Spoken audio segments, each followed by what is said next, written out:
International social media Patel Prahlad भाई। दिन भर पूरा दिन पूरी खबर। मेरा नाम है सारिका सिंह। भारत पाकिस्तान के बीच सीज फायर का ऐलान। अमेरिका के राष्ट्रपति ट्रंप ने दी जानकारी। भारत ने भी किया बयान जारी।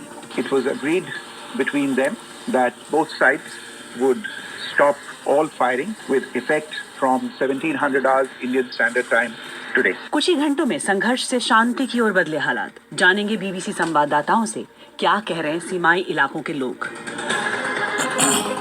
संघर्ष विराम के बाद भारत ने कहा मिस इन्फॉर्मेशन के खिलाफ दे रहे हैं जानकारी। कर्नल सोफिया ने कहा पाकिस्तान ने यह क्लेम किया कि उसने अपने JF-17 से हमारे S-400 व ब्रह्मोस मिसाइल बेस को नुकसान पहुंचाया, जो कि बिल्कुल गलत। तनाव के बाद सीज फायर को लेकर विस्तार से देंगे जानकारी। तमाम संवाददाता हमारे साथ होंगे और होगी विश्लेषकों से भी बात।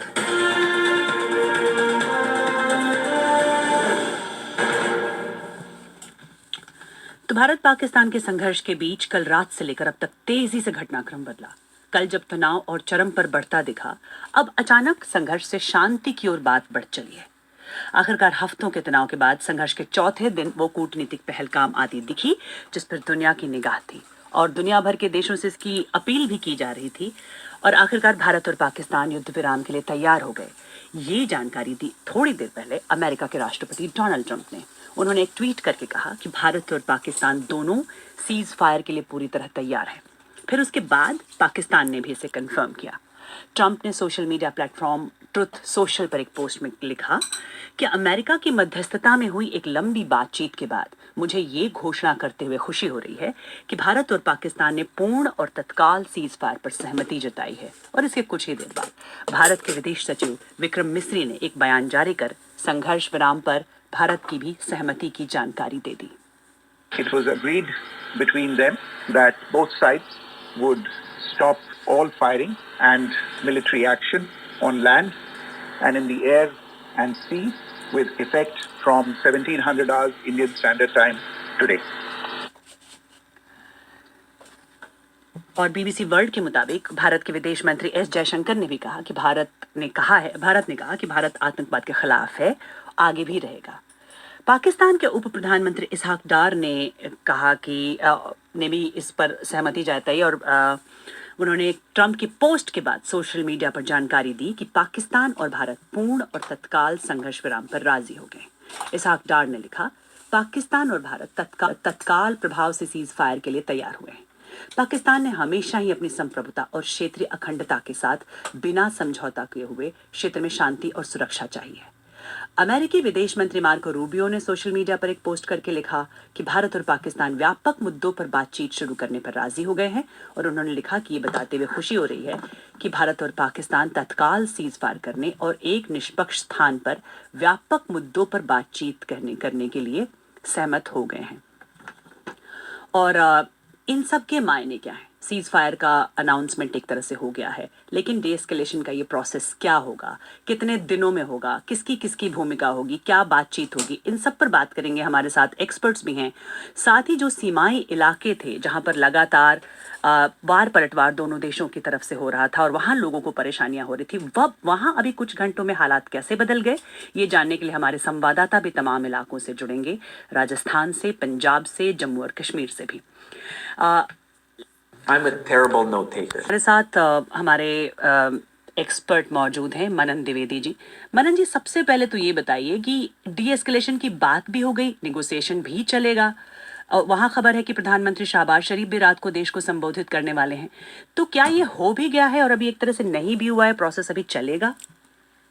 देखिए, मेरा यहाँ पर ये मानना है, ये एक भारत का सिटीजन के होने के नागरिक होने के हिसाब से और नहीं कि एक्सपर्ट या नहीं कि अंतर्राष्ट्रीय विषयों का क्या ज्ञाता या स्टूडेंट होने के हिसाब से, ये एक तरीके से बहुत प्री मेच्योर मूव हम लोगों ने लिया है, हमने लिया है। मैं भारत का फ्री नागरिक हूँ, तो मैं एक्चुअली एग्री नहीं करता। और मुझे ऐसा लगता है कि जो सीज फायर है, इसको अगर हम अंतर्राष्ट्रीय विधि से जोड़ें और इंटरनेशनल ह्यूमैनिटेरियन लॉ की रेल में जोड़ें, तो हम पाएंगे कि सीज फायर का मतलब ही होता है कि ये परमानेंट पीस नहीं है, परमानेंट पीस प्रोसेस का आगाज नहीं है, बल्कि इसमें पूरी बात ये है कि ये टेम्पररी स्टॉलिंग टेक्निक मानी जाती है इंटरनेशनल लॉ में और इंटरनेशनल ह्यूमैनिटेरियन लॉ में।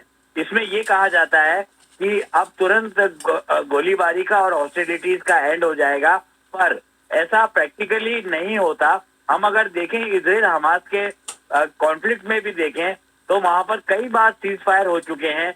कभी तो हमास सीज फायर को तोड़ देता है, कभी इजराइल सीज फायर को तोड़ देता है, और कोलेटरल डैमेज जो होता है वहां पर वो बरकरार रहता है। मुझे ऐसा और सबसे बड़ी बात है कि अगर आर्मिस्टाइज होता, ये इंटरनेशनल लॉ की लैंग्वेज है थोड़ी, आर्मिस्टाइज में ये कहा जाता है कि परमानेंट पीस होगी और पीस प्रोसेस शुरू होगा और हॉस्टिलिटीज बिल्कुल गारंटीड, अगर उसको ठेठ भाषा में कहा जाए गारंटीड वारंटीड पीस दोनों एंटागोनिस्टिक कंट्रीज को, दोनों शत्रु राष्ट्रों को मिलेगी। पर ये जो एक चीज ये है, और मैं अपनी बात यहाँ खत्म करता हूँ, मतलब आप मुझसे पूछिएगा, मुझे ऐसा लगता है कि पूरी की पूरा जो आशाएं थी और पूरी तरीके से पहलगाम अभी एवेंज नहीं कर पाई है भारतीय सेना और भारतीय राष्ट्र, क्योंकि आपदा में अपॉर्चुनिटी थी। पर मुझे ऐसा लगता है कि फ्यूचर में ये सीज फायर ब्रेक होगा और इसे पाकिस्तान ब्रेक करेगा। ये सवाल तो ये जरूर उठ रहे हैं सीज फायर को लेकर कि ये सीज फायर है क्या, किस मायने में हुआ है और ये कितने दिनों तक स्टिक करेगा, क्योंकि अभी तक दोनों देशों के इतिहास को देखकर ऐसा लगता है कि बार बार ऐसा होता रहा है, एस्केलेशन एंड डी एस्केलेशन होता रहा है। हाँ जी, मैं यहाँ पर ये कहना चाहूंगा कि पहले जो सीज फायर लागू हुआ था वो हमारे प्रधानमंत्री अटल बिहारी वाजपेयी ने 2001 में किया था, जब पार्लियामेंट की घटना हुई थी, जब पार्लियामेंट में आतंकवादी घुस आए थे। आप ये देखिए कि अगर अमेरिकन पार्लियामेंट पे कोई मिसाइल गिराता है, पहले तो ऐसा हो नहीं सकता। इजराइल की नेसेट पे कोई मिसाइल गिराता है, जो पहले तो ऐसा हो नहीं सकता। तो उस कंट्री का जो एग्जिस्टेंस है वर्ल्ड के नक्शे से, विश्व के मैप से, वो साफ कर दिया जाता है। मैं ये नहीं कह रहा कि वॉर मॉन्गरिंग हो रही है या फिर हमको युद्ध करना चाहिए, खून खराबा करना चाहिए, पर मैं कहता हूं कि पहलगाम अभी पूरी तरीके से अवेंज नहीं हुआ था और आपदा में अपॉर्चुनिटी थी और हमको पीओके ऑक्यूपाई कर लेना चाहिए था। और ये कोई काउंटर टेरर ऑपरेशन की तरह तो ऑपरेशन सिंदूर शुरू हुआ। मनन जी, इस तरह के दावे तो दोनों तरफ से ही हो रहे थे और दोनों तरफ से इनकार भी हो रहा था कि हमने शायद वार और पलटवार नहीं किया है। इस तरह की तो एक चली रही थी इंफॉर्मेशन लेवल पर, एक अलग वॉर चल रहा था, उसकी हम बात करेंगे।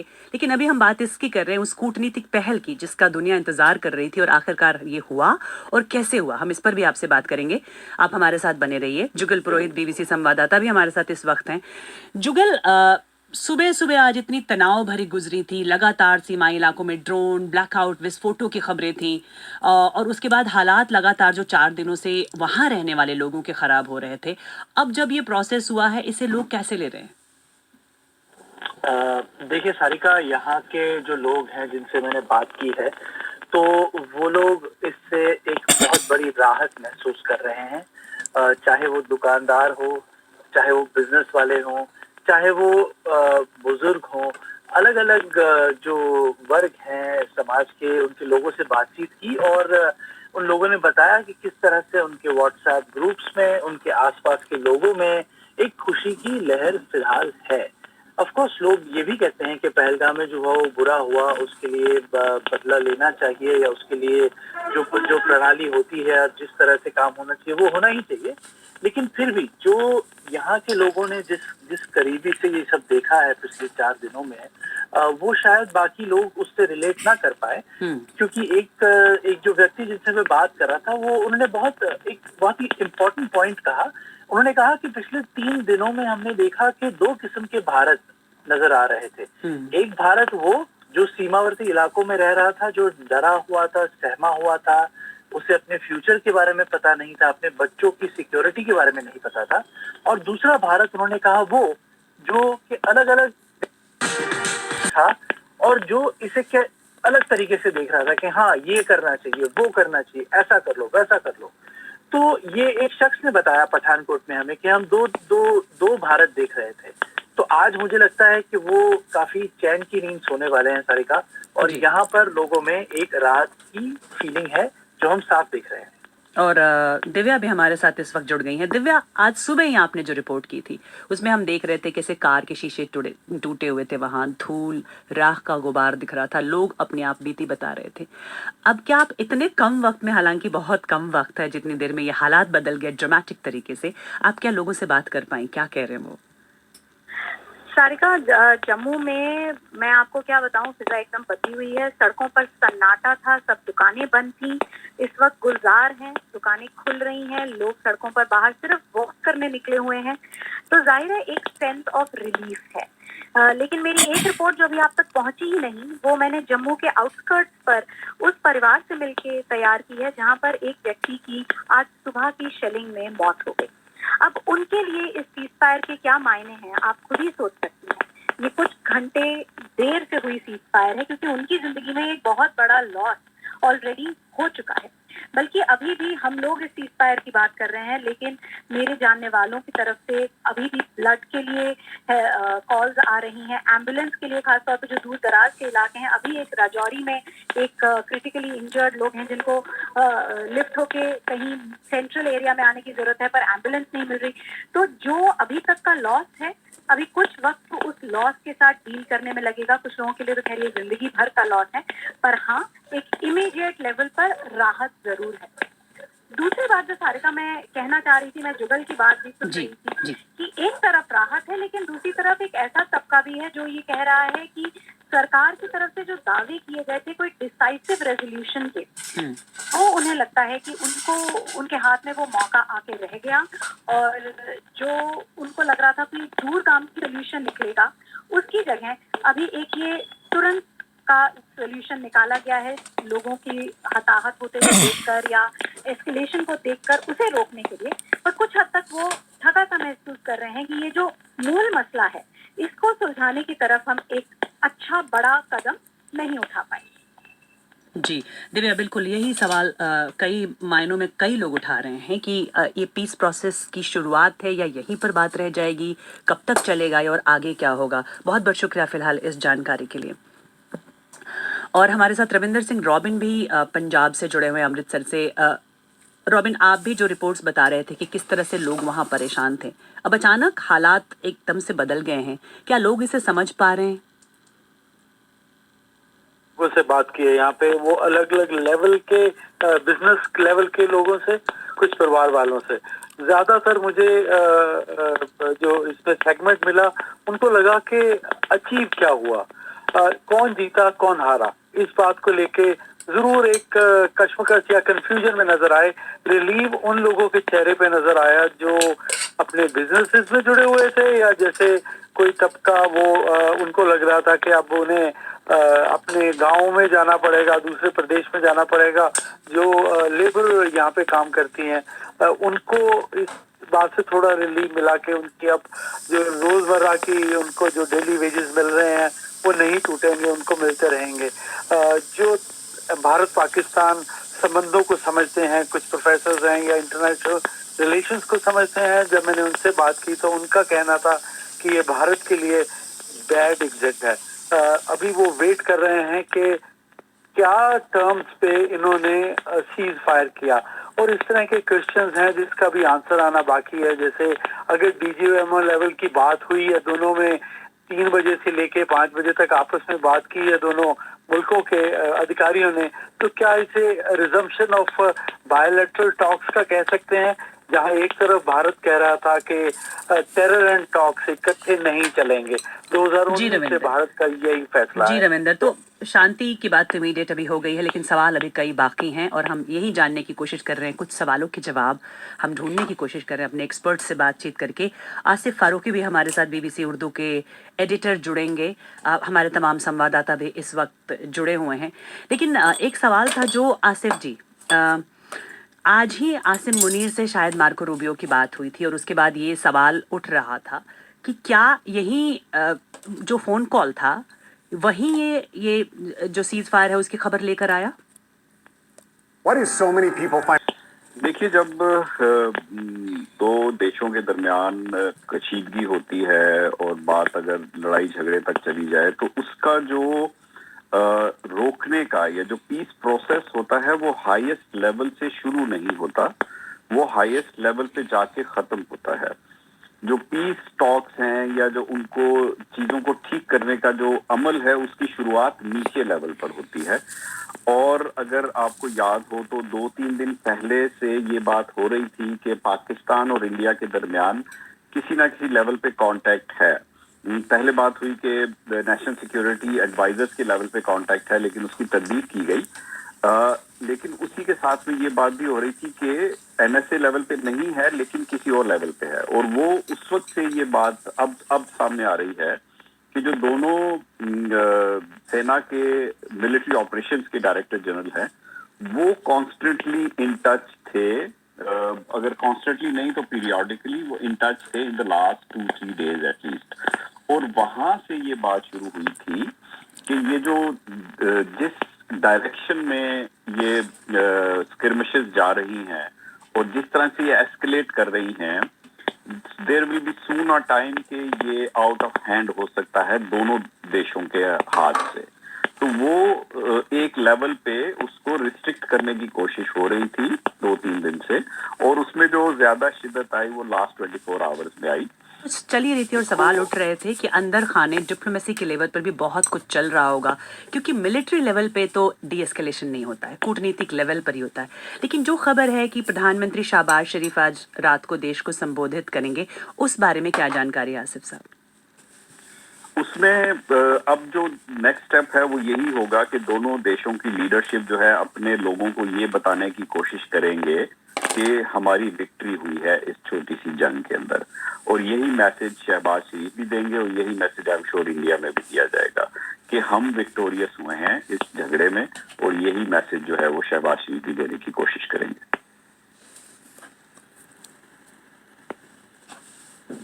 आसिफ जी, ट्रंप का जो स्टैंड अब तक दिख रहा था या जेडी वांस का स्टैंड अब तक दिख रहा था, ट्रंप ने तो पहले बयान में ही कह दिया था कि दोनों देश आपस में अब तक सालों से लड़ते आए हैं।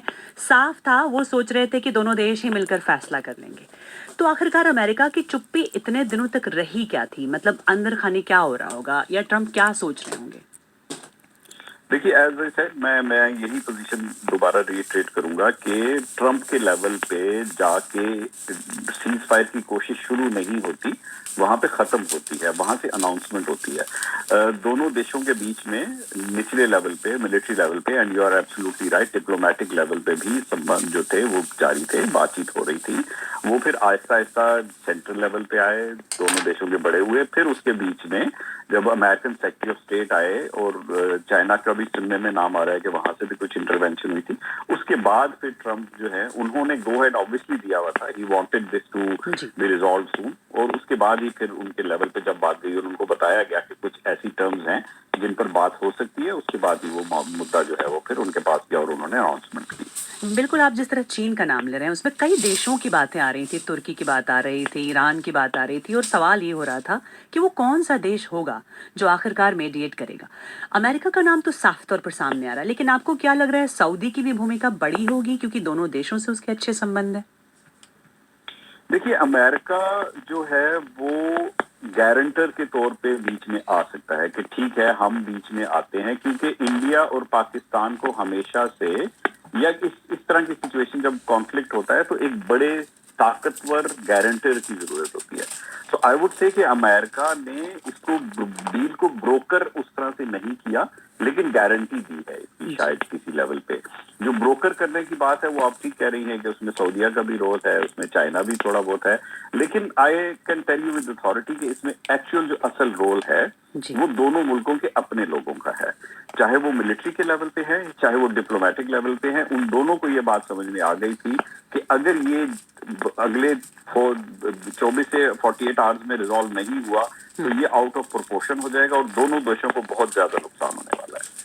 जी, आसिफ साहब आप हमारे साथ बने रहे, हमारे तमाम संवाददाता भी जुड़े हुए हैं। अब तक तो हम यही रिपोर्ट करते रहे थे कि नुकसान कितना लोगों का हो रहा है, जो आपसी हमले हो रहे हैं, ड्रोन वॉरफेयर की जो बात आई थी जो रात को शुरू होते थे, हालात ख़राब हो रहे थे सीमावर्ती इलाकों में। हमारे संवाददाता जुड़े हुए हैं, माजिद भी हमारे साथ कश्मीर से जुड़े हुए हैं। कश्मीर से तो नुकसान की खबरें और वहाँ पर जो माहौल था उसकी खबरें आ ही रही थी, लेकिन जो अचानक ये हालात बदले हैं अब वहाँ पर आप क्या देख पा रहे हैं माजिद? मैं इस शब्द से सारिका शुरू करूंगा जिनसे मेरी बात हुई इस अनाउंसमेंट के तुरंत बाद। मैंने कई जो सीमावर्ती इलाके हैं In business, से बात की, क्योंकि मैं उनके संपर्क में था पिछले कई दिनों से, जब से वहाँ पे ये शेलिंग वेलिंग हो रही थी वगैरह। तो उनके शब्द ये थे कि ईद हमारे लिए अब पहले ही आ गई। ये उनके शब्द थे। इतने खुश थे वो लोग। मतलब उनको कुपवाड़ा मैंने बात की, पूंछ मैंने एक दो लोगों से बात की, तो बहुत उनके अंदर काफी राहत महसूस कर रहे थे, काफी खुशी थी उनके अंदर। तो जैसे कि पूंछ में मैंने जिनसे बात की तो वो ये कह रहे थे काश ये 3 या 4 दिन पहले ऐसा समझौता हुआ होता, ऐसी अनाउंसमेंट हुई होती तो शायद कुछ कीमती जाने यहाँ की बच जाती। और इसी तरह जो कश्मीर श्रीनगर में हमने लोगों से, कुछ ड्राइवर्स थे या दुकानदार थे, तो हर कोई खुश नजर आ रहा है कि दोनों मुल्कों ने इस तरह के जो अभियान उठाए, इस तरह का जो कदम उठाया दोनों देशों ने। और क्योंकि कश्मीर में काफी टेंस सिचुएशन थी कल से, जब से वो धमाके या सायरन यहाँ बजने लगे, और आज दिन भर काफी तनाव था कश्मीर में। आज भी यहाँ पे कुछ धमाके हुए थे। तो कुल मिला के लोगों में काफी, और इवन पॉलिटिकल पार्टी चाहे महबूबा मुफ्ती, उमर अब्दुल्ला और CPIM के नेता थे, तो सब लोगों ने इस पहल को एक बहुत अच्छी बात लेकर वो इसको मान रहे हैं कि दोनों देशों ने इस तरह का कदम उठाकर एक लोगों को एक बड़ी राहत और बड़ा चैन जो है मुहैया किया है। जी, बहुत बहुत शुक्रिया माजिद इस पूरी बातचीत के लिए। तो 4 दिनों से वार पलटवार ड्रोन हमले चल रहे थे। इस बीच भारत में भी एयरपोर्ट्स बंद करने की खबर आई थी। पाकिस्तान का एयर स्पेस बंद था और अब खबर है कि ये एयर स्पेस पाकिस्तान में रेस्टोर हो गया है। पाकिस्तान एयरपोर्ट अथॉरिटी के हवाले से खबर आई है कि वहां तमाम एयरपोर्ट से फ्लाइट्स सुचारू रूप से चलेंगी। मनन द्विवेदी जी भी हमारे साथ लगातार बने हुए हैं। मनन द्विवेदी, जो अचानक ये माहौल बदला है संघर्ष से शांति की ओर, ट्रंप एक पीस मेकर के रूप में तो जरूर उभरेंगे, आप क्या कहेंगे? जी बिल्कुल, मैं कहूंगा कि ट्रम्प साहब पीस मेकर के रूप में उभरेंगे। नेगोशिएशंस की उनकी बहुत अच्छी है, उनकी पर्सनैलिटी बड़ी एल्योरिंग है। वो across the regions, across the nations बात कर लेते हैं। और अकेले उन्होंने ये अपनी कैंपेन ट्रेल में 2.0 से पहले डिक्लेयर किया था कि वो आएंगे तो एक दिन के अंदर ही अंदर वो यूक्रेन रशिया का वॉर खत्म कर देंगे। तो ऐसी बातें तो हैं, पर हमें एक बात नहीं भूलनी चाहिए। विदेश नीति को अगर हम देखें और हमारी ऑफिशियल एमईए की कूटनीति को देखें तो भारत का ये पिछले 35-40 साल से ये स्टैंड रहा है कि अमेरिका, भारत और पाकिस्तान का हाइपर नेशन अमेरिका के साथ नहीं किया जाए। मतलब इंडिया अमेरिका, पाकिस्तान अमेरिका, ये बात मैं पहले भी कह चुका हूँ। तो ये जो काम कर रहे हैं ट्रम्प साहब कर रहे हैं, और पीस कौन नहीं चाहता, शांति कौन नहीं चाहता। और सबसे बड़ी बात मैं यहाँ पर ये कहना चाहूंगा कि भारत की विदेश नीति का प्रमुख घटक कोई रहा है, वो ये रहा है कि कोई भी थर्ड पार्टी भारत और पाकिस्तान के कॉन्फ्लिक्ट में मीडिएट नहीं करेगी। ये हमारे प्रधानमंत्री कई बार कह चुके हैं। ये मनमोहन सिंह रहे हो या नरेंद्र मोदी जी रहे हो, मैं मोदी जी की बात नहीं कर रहा, फिर भी मैं यह कहूंगा कि भारत की विदेश नीति का एक प्रखर घटक है कि अमेरिका तो कम से कम इंटरफेयर नहीं करेगा। और अमेरिका के स्टेटमेंट को अगर हम देखें तो JD वेंस का कल स्टेटमेंट आया था, आज कुछ और स्टेटमेंट आया है। कल स्टेटमेंट उनका ही आया था कि हम लोग कंसर्न नहीं है, इंटरफेयर नहीं करेगा अमेरिका, भारत की ये नीति है मनन जी। लेकिन इंटरफेयर तो करता दिखा ना आखिरकार, और उसी के बाद ही सीज फायर का ऐलान हुआ। वो बात तो सही है, अब इंटरफेयर करेगा। वर्ल्ड पावर है, उनकी मिलिट्री इकोनॉमिक माइट है, सप्लाई चेन्स को चाइना के साथ वो ओन करते हैं। और सबसे बड़ी बात है, अमेरिका एलाईहुड की तरफ भारत और अमेरिका के रिलेशनशिप बढ़ रहे हैं। पर पाकिस्तान भी शोर मचाता है कि मैं अभी भी फ्रंटलाइन स्टेट हूँ। और सबसे हास्यास्पद बात यह है कि स्काई टीवी में वहाँ के डिफेंस मिनिस्टर ने ये डिक्लेयर किया था कॉन्फ्लिक्ट के दौरान, स्कर्मिशेस के दौरान, कि हम लोग पाकिस्तान अमेरिका के फ्रंटलाइन स्टेट है, मतलब हम लोग अमेरिका के मसाल स्टेट है। और डर्टी वर्क उन्होंने टर्म यूज किया स्काई टीवी के इंटरव्यू में कि हम लोग डर्टी वर्क, आतंकवादियों को पैदा करने का और आतंकवाद को पालने पोसने का काम हम लोग कई वर्षों से कर रहे हैं, हम डिनाई नहीं करते हैं। नहीं मनन जी, ये जुबानी जंग तो चल ही रही है और अभी आगे भी पता नहीं सीज फायर के बाद कितने दिनों तक चलेगी या शायद रुक जाएगी। हम आपसे बात करेंगे, आप हमारे साथ बने रहिए। इस बीच जब इस सीज फायर का ऐलान हुआ, उस पूरे इसके बाद मिस इन्फॉर्मेशन की एक लड़ाई की बात दरअसल पहले से भी हो रही थी, जब से ये तनाव शुरू हुआ था। और आज इस ऐलान के बाद भारतीय सेना ने एक प्रेस कॉन्फ्रेंस की और कहा कि मिस इन्फॉर्मेशन के खिलाफ वो जानकारी दे रहे हैं। पाकिस्तान ने यह क्लेम किया कि उसने अपने JF-17 से हमारे S-400 व ब्रह्मोस मिसाइल बेस को नुकसान पहुंचाया, जो कि बिल्कुल गलत। दूसरा, उसका ये भी मिस इन्फॉर्मेशन कैंपेन था कि हमारी एयरफील्ड जो कि सिरसा, जम्मू, पठानकोट, भटिंडा, नलिया और भुज में है, ये उसका मिस इन्फॉर्मेशन भी बहुत गलत है। तीसरा, पाकिस्तान के मिस इन्फॉर्मेशन कैंपेन के मुताबिक हमारे एम्यूनिशन डंप जो चंडीगढ़ और बियास में है उसका डैमेज हुआ, यह भी बिल्कुल गलत है।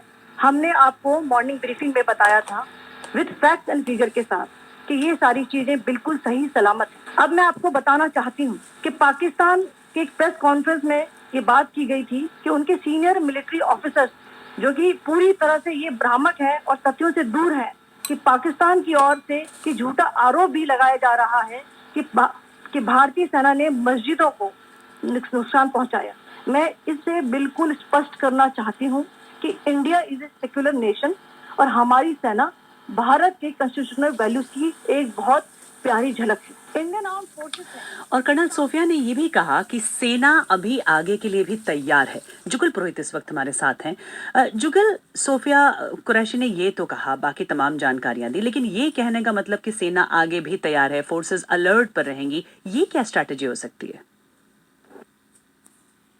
Do you have a car? And Sarika, ये जो भी अनाउंसमेंट हुई है उसे सीज फायर कह लीजिए या एक पॉज कह लीजिए या जो भी टर्मिनोलॉजी यूज हो, लेकिन इसका जो असली मुद्दा है या जो मुद्दे की बात है वो ये है कि आज शाम के 5 बजे से परसों दोपहर 12 बजे तक जब अगली मीटिंग बातचीत होगी भारत पाकिस्तान के बीच, सिर्फ उस पीरियड के दरमियान में कोई वायलेंस, कोई मिलिट्री एक्शन नहीं लिया जाएगा। अब उसके आगे क्या होता है ये फिलहाल कहना नामुमकिन है और इसीलिए जिस तरह का हमने एक हिस्टोरिक मोबिलाइजेशन देखा है, एक हिस्टोरिक प्रिपेयर्डनेस देखा है और एक नेवर सीन बिफोर, क्योंकि जब से दोनों देश परमाणु हथियार को प्राप्त किया है दोनों ने, उसके बाद से इस किस्म की कॉन्फ्लिक्ट नहीं देखी गई है। तो इसके लिए जिस किस्म की तैयारियां हुई हैं, जाहिर है कि वो एक दिन में आप उसको अनडू नहीं कर सकते या उसे पूरी तरह से वापस नहीं ले सकते। तो यही मुझे लगता है वो कह रही थी कर्नल कुरैशी कि भारत ऑफ कोर्स रहेगा एंड आई थिंक पाकिस्तान भी वही करेगा कि जब तक एक मोर फर्म इसका एक नहीं आता शेप, तब तक दोनों ही मिलिट्रीज पूरी तरह से तैयार और तैनात रहने वाली है। जी, बहुत बहुत शुक्रिया जुगल इस पूरी बातचीत के लिए, जानकारी के लिए। और रॉक्सी गागडेकर छारा भी इस वक्त हमारे साथ राजस्थान से मौजूद हैं। रॉक्सी, आज आपसे लगातार हमारी बात हो रही है और आज हमने आपकी रिपोर्ट भी देखी थी कि कैसे वहाँ पर आप एक गांव में गए थे और वहाँ पर शायद वो किसी ऑब्जेक्ट के टुकड़े दिखा रहे थे जो पाकिस्तान से फायर हुआ था। अब वो दौर था जब लगातार लोग रात के वक्त वहाँ सहमे हुए, डरे हुए रहते थे और शायद इस अंदेशे में भी कि क्या होगा। अब क्या कह रहे हैं लोग? जी देखिए, अभी तो मैं अभी सेलिब्रेशन से आया हूँ। वहाँ पर अभी लोग जो है वो जैसलमेर में रास्तों पर निकल चुके हैं। उनका ये कहना था कि वो बॉर्डर डिस्ट्रिक्ट में है और सबसे ज्यादा परेशानी जो है वो उन लोगों को सहन करनी पड़ी थी। और अब जब ये सीज फायर हो चुका है तो सबसे ज्यादा खुशी जो है वो यहाँ पर लोगों में देखी गई।